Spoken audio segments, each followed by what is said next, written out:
જય શ્રી કૃષ્ણ વાલા મિત્રો, મારું નામ સામવેદ આચાર્ય કમલેશ દવે, સુરત ગુજરાતથી. તો મિત્રો, આવતીકાલથી ઉત્તર ભારતીય શ્રાવણ માસ પ્રારંભ થાય છે. એટલે કે ગુજરાત અને મહારાષ્ટ્ર છોડીને બીજા બધા ભારતની અંદર, આખા ભારતની અંદર શ્રાવણ માસ આવતીકાલથી શરૂ થાય છે. હર હર મહાદેવ. તો મિત્રો, ભગવાન ભોળાનાથની ખૂબ જ ભક્તિ કરવી જોઈએ આ મહિનામાં. શ્રાવણ માસ એટલે પવિત્ર માસ.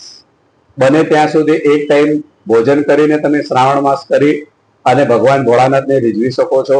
નિયમિત આખો મહિનો જળ અથવા દૂધ અથવા શેરડીનો રસ, કાળા તલ એ પણ બધું તમે ચડાવી અને ભોળાનાથને તમે રીઝવી શકો છો.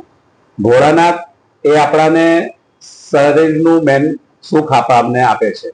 કારણ કે પહેલા સુખ નિરોગી કાયા. ભોળાનાથની પૂજા કરવાથી શરીર આપણું એકદમ તંદુરસ્ત રહે છે અને સાથે સાથે દરેક પ્રકારની સુખ અને શાંતિ આપણાને પ્રાપ્ત થાય છે. રુદ્રાભિષેક કે જે વેદ મંત્ર રુદ્રીનો પાઠ જે ભગવાનનાથ ભોળાનાથને પ્રિય છે, એવો આપણા ઘરે આવતા જતા કોઈ બ્રાહ્મણ હોય તો એમની જોડે રુદ્રીનો પાઠ કરાવવો જોઈએ, મહામૃત્યુંજયના જપ કરાવવા જોઈએ. તો એનાથી આખું વર્ષ મિત્રો આપણું સારું જાય છે.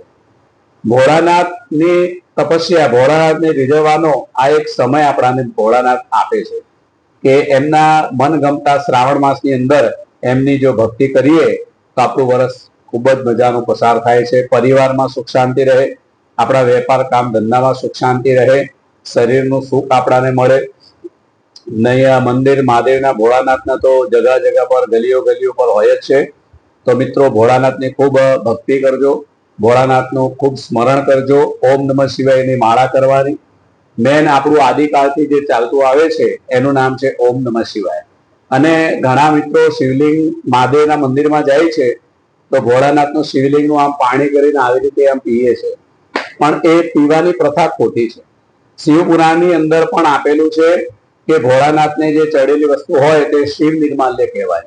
એ બે જણા એ ખાઈ શકે, પી શકે, કે એક ભોળાનાથની જે પૂજા કરનાર હોય, જેને સાધુ સંત મહાત્મા કહીએ, એ લોકો અમને અધિકાર છે.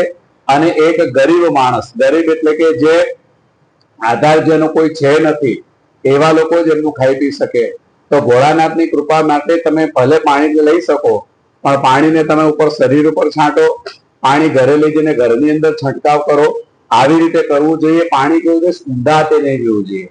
તમને મહારાજ પૂજા ઘરે કરાવતા હશે અથવા આપણે કોઈ પણ જગ્યાએ પાણી પીએ તો હંમેશા આવી રીતે પીએ છીએ અથવા તો આમ આચમન કરીએ છીએ.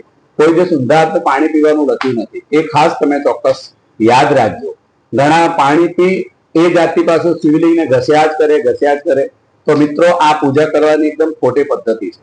ભગવાન એક વખત તમારે શરીરને સ્પર્શ કરવું હોય પાણી, તો પૂજા કમ્પ્લીટ થાય પછી લઈને એક વખત લગાવી દો, પછી ભોળાનાથને હાથ લગાવવો જોઈએ નહીં. મિત્રો, સમયની મર્યાદા સાથે આટલું તમને મેં આજે કીધું છે.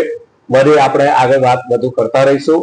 આ મેં વિડીયો તમને જો સારો લાગે તો તમે સબસ્ક્રાઇબ કરજો, શેર કરજો, કોમેન્ટ કરજો, લાઈક કરજો અને વધુમાં વધુ આગળ વિડીયો મોકલતા રહેજો, જેથી સાચું જ્ઞાન દરેક વ્યક્તિને પ્રાપ્ત થાય.